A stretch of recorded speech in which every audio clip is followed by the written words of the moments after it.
I was on my way home from a wedding in Des Moines, Iowa, when our daughter Lindsay called me. She let me know that Kelsey was not answering her phone or text messages. I knew immediately that something was wrong.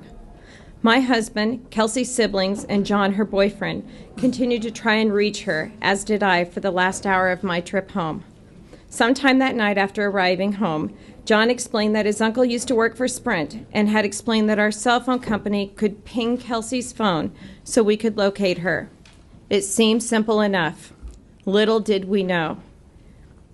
I called our cell phone provider. I explained that my daughter was missing and I needed to locate her.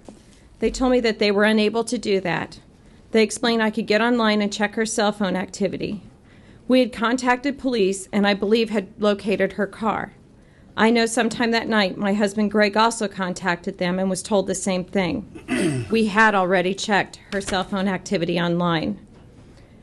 In July of 2007, we had a meeting with Verizon officials regarding what had occurred in Kelsey's case. It included the president of the Kansas, Missouri area and 3 lawyers. During that meeting, one of the lawyers basically said to us we used incorrect terminology when requesting their help. We had used the word ping. Apparently, they didn't understand that. I told them to go back, check their protocol, and figure out where they had failed Kelsey and us as a family. I said I would follow up regarding this. After several months of not hearing anything, I called Nancy Bates, an administrative assistant. I explained to her why I was calling. She had the unfortunate job of calling me back. She said to me that the lawyers told her to tell me they found their protocol to be adequate. If their actions were adequate, I would hate to see what inadequate is. I can tell you this. If Verizon had acted in a more responsive manner, we probably would not be here today asking for this legislation. Let me be perfectly clear. In no way do we hold them responsible for Kelsey's death. I fully understand that no company can be perfect. I understand that employees are human and that mistakes will be made. That is just part of being human.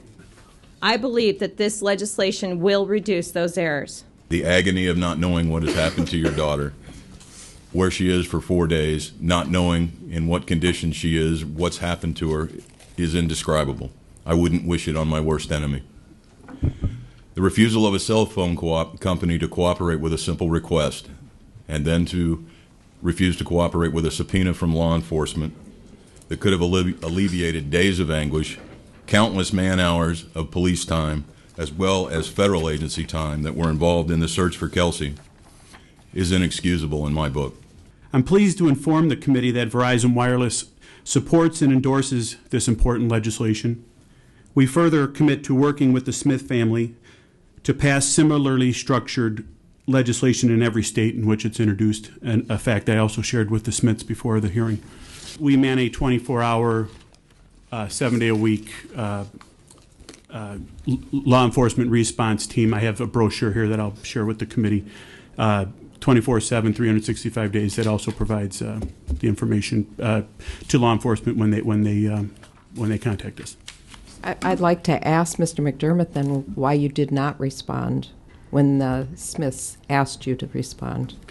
Mr. McDermott? Mr. Chair, Senator Pretner-Solon, I'm not prepared, nor can I answer any questions involving the Kelsey Smith matter.